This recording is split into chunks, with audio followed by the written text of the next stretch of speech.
When's the last time you've used your GPS? When's the last time you've blindly followed directions to an unknown location to later arrive at the estimated time?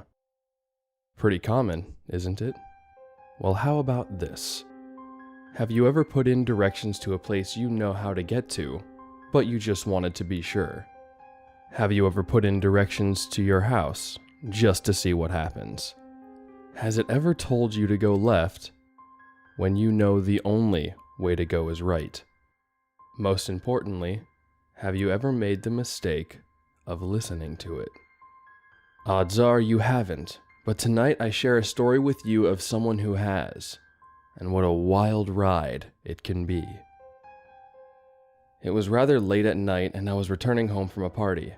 As exhausted as I was, I somehow stumbled to my car, navigating my way through a dark route. Once there, I popped my phone into the charger and set the map for home. I would say it was around 1 to 2 a.m. at this time, and I was ready to pass out, but I trekked on into the night. Listening as Siri told me, I got onto the highway that normally takes me home and prepared myself for the half-hour voyage. It was odd. As I merged onto the expressway, there was an absence of cars, and this wasn't some abeyance of traffic either. After driving for 15 minutes, I didn't notice one other vehicle.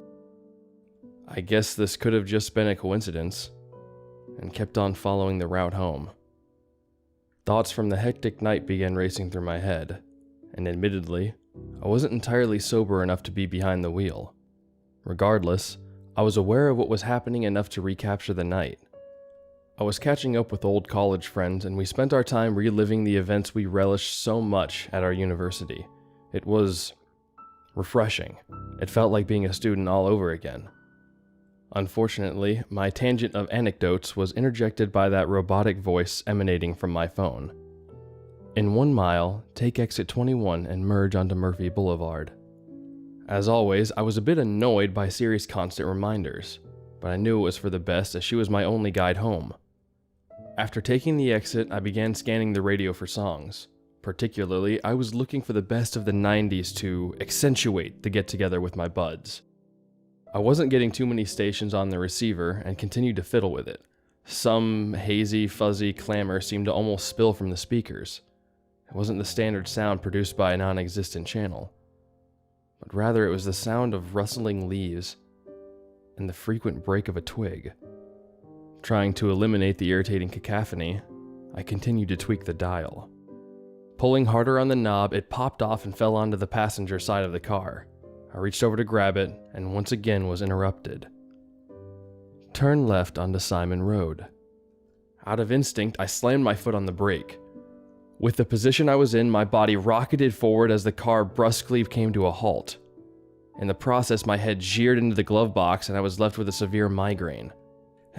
Damn it, I said to myself as I rubbed my face and sluggishly shifted my body back into my seat. My eyes darted left and then right. They examined each mirror, but once again there was no one on the road. In my 20 or so minutes on the road, I hadn't witnessed one other person. This was truly peculiar, I thought. Despite the oddity, I let my hands fall back onto the wheel and pressed on the accelerator. Just a couple more minutes, I thought. I made a sharp turn left and headed down the road back home. Once driving down this road at a slower speed, I felt more comfortable. It would have only been a few miles till I was home, and my headache was beginning to subside. Siri began to dictate once again, but my focus refused to acknowledge her as a lifeless blob on the side of the road distracted me. As my car rolled closer to it, I noticed the object attempting to inch its way off the street, yet in some sort of struggle. I couldn't discern much of what was happening, so I turned on my brights. I felt as though a new realm previously invisible had just been revealed. With clear vision, this puzzling creature became fully visible. I first noticed the trail of dark, almost colorless blood smeared across the street. This streak originated from a location beyond my area of visibility. However, it had a distinct endpoint. The painter of this river of red was a dog. Or maybe I should say, half a dog for that matter. The poor pup was dragging what remained of its torso along the pavement, stretching out its two front paws and desperately grasping for new ground with each reach. Its exposed ribs barely managed to retain its intestines, which were strung out several feet behind the animal, yet still attached, and being carried along in a battle for its life. Hushed whimpers escaped the dog's vocals as it continued to meander across the landscape. Initially, I sat in my stopped car thinking this was the most grotesque roadkill I'd ever come across. However, at a second glance, I noticed the tracks it had created with its own remains and outpouring of plasma. I also analyzed the creature and could see deep scratches that exposed its fat and clearly torn muscles that appeared ripped rather than mushed. This was no result of a tire. This dog had met its fate from a predator. Something else was out here in the woods that had devoured it as prey. As the dog nearly found its footing on the other end of the asphalt, a ringing began blaring from my radio. I figured I must have left it on full volume on some blank station. As much pity that I felt for the dog. It was late, and I needed to return home. About a minute after leaving the gruesome scene, Siri was imminent on giving directions. She stated over and over again for miles. Make a U-turn. I ignored her. As usual, Apple Maps was giving false directions. But I wouldn't be able to disregard her for long. The roads I was sure I was familiar with seemed to have transformed into completely unrecognizable routes. I made turn after turn on my own for around half an hour before even glancing at my phone. The area I was in was fairly rural and lowly populated.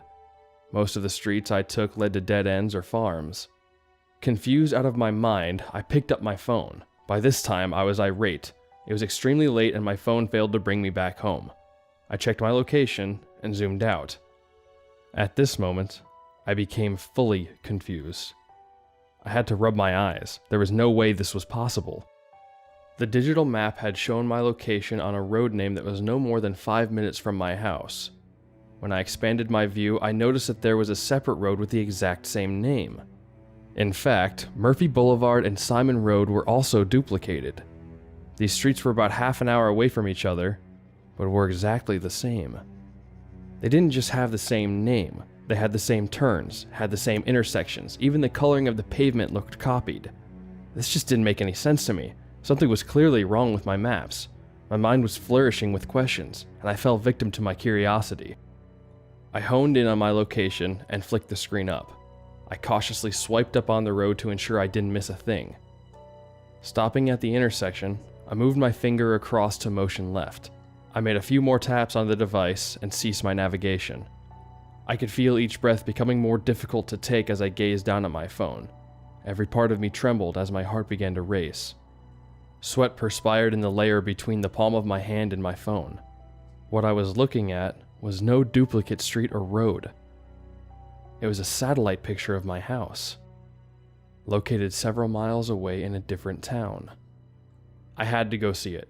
It was late, I was on the verge of passing out, but I just had to check it out. With little trust in Siri and her directions, I cut off my ties to technology. I trusted my memory and headed home.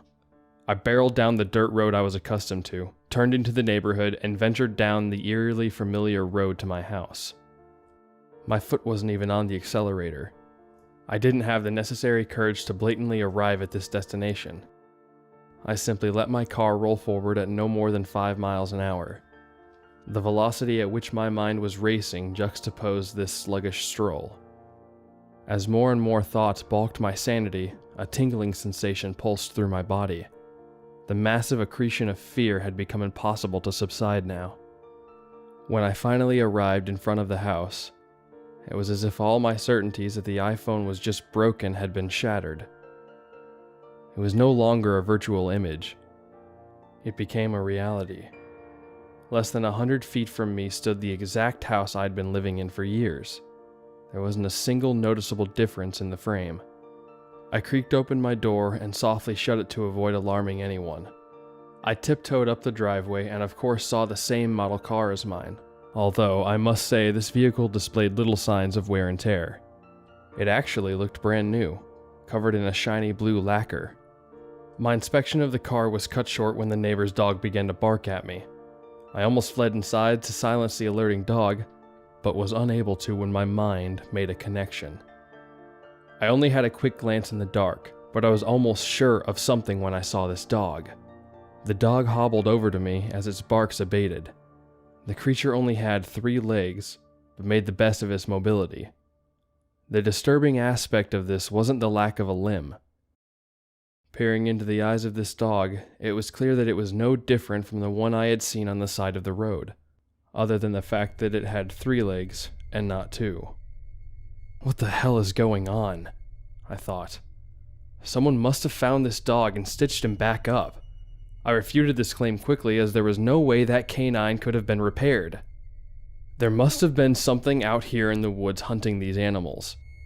The entity that took that first dog's life must have stolen this one's legs. Footsteps echoed in the distance. I crouched behind the automobile to abscond the rays of light illuminating my position. The tiny pup turned his attention to the approaching footsteps. I heard the sound of soles hitting concrete emanate and grow louder. Accompanying it was the sound of dripping and rummaging and shifting of what sounded like a tarp possibly. Fortunately, I soon discovered these were originating from the neighbor walking up his driveway, as they were no longer rising in intensity. The pup now started barking. In accordance with his greet, he dashed towards his owner. The voice that said, "Good boy, yes you are," was no different than that of my new neighbor back at home. I had to get a visual on the event. Moving hastily, I darted my head up from the frame of the car and peeked over the hood. Surely enough, I saw my neighbor patting his 3-legged dog on the head, but his other arm was wrapped around a large blue tarp that was blotched with blood and spilling it left and right. The man was distracted by his dog and unraveled the mess he was failing to hold together with one arm. Out of the bundle fell 2 legs attached by the remaining waist of the dog. I was sure this was the lower half of the animal I had seen suffering earlier. I felt sick to my stomach and felt restrained from moving. I heard the man speak to his dog again. "Hey, look what I got for you, buddy. Brand new!" He couldn't possibly be referring to the legs, could he? My curiosity no longer outweighed my terror. I was unwilling to wait any longer. I pushed myself off the back of the car and began sprinting the 100 feet or so separating me from the beacon of safety my car now seemed. Before reaching a full dash, an unsettling tone beckoned out at me. "Hey, what are you doing here? Siri should have brought you to the harvest zone a while ago." This voice was my own. I overcame the obstacle of fear and motioned my head back as swiftly as I could. The front door to the house was now open, and what I saw surely had resemblance to me, but was far from exact. I looked, and saw a disfigured being whose limbs were twisted and disjointed. His skin paralleled the features of leather with its tough and darkly colored appeal, but his face was the most abject of all. An eye socket remained on the better side where there was a mess of flesh and bone. Scarring smothered his cheeks. His gaping mouth displayed few and jagged teeth protruding from his discolored, mushy excuse for gums, and his nose dissipated after an inch, leaving 2 rugged holes in the center of his face. The hairless, wretched version of me attempted to trek his way towards me on his ruined excuse for legs. I had no interest in finding out what would happen if he were to reach me. I returned to my car with haste and took off. I opened up Apple Maps in hope of finding a way home. The app opened and I found myself scrolling through a warped map. At the end of one road, the start of the same one would reappear. I decided I couldn't trust the damn thing and would try to head home on my own. I took roads I knew, roads I didn't. I made hundreds of turns and tried just about every route. I couldn't escape. No matter where I went, I kept ending up on the same street. Out of options, I had to turn to Apple Maps. I wasn't allowed to enter an address for whatever reason. I tried everything, tweaked every option, but it was set on preventing me from altering its course. A preset location was on it, and I went ahead and followed the directions. Driving my car at a slow speed, I listened to each motion. Turn left. I grabbed hold of the wheel and shifted the car left. I wasn't really aware of where I was going, but I remained driving. Continue 1 mile, then turn right. I did as she asked, and I was gradually starting to recognize the area. Just as I hit the next corner and prepared to turn, my memory flooded back to me. The distinct sound of rustling leaves once again resonated throughout my car. Siri spoke out. Drive half a mile, and the destination is on your left. I heard some muffled voice under the clamor of leaves and twigs. I turned the radio up to get a better listen. "Is this him?" a deep voice asked. The only response I heard was another man attempting to silence the dialogue. Siri iterated. "The destination is on your left in 400 feet. The pace I drove at slowed. The indistinguishable muffles over the radio subsided. As I drifted closer and closer, a high-pitched ringing grew louder. I now realized this wasn't the result of a blank station. Rather, it was the sound of a receiver approaching the source. The destination is on your left," Siri noted. To my left, two men formally clothed in suits emerged from the thickly wooded area. The larger of the two carried a blade that was a couple feet in length. The other held a radio system with him, with an antenna and what looked like to be some sort of hacking device. Time wasn't on my side as they seemed to inch closer at a rapid rate despite their slow pace. I pushed my foot on the accelerator. I wasn't prepared for what would unravel. The car was motionless, however. I checked the fuel, and it read empty. Locking my doors and rolling up the windows, I could only sit and watch. Now only 20 feet or so from my car, the men grinned. One of them was tugging open a garbage bag, and the other lifted his machete from his shoulder in preparation. With my car door now being the only barrier between them and me, I could hear a faint voice speak. Arrived at destination. This story was written by Pacernation16.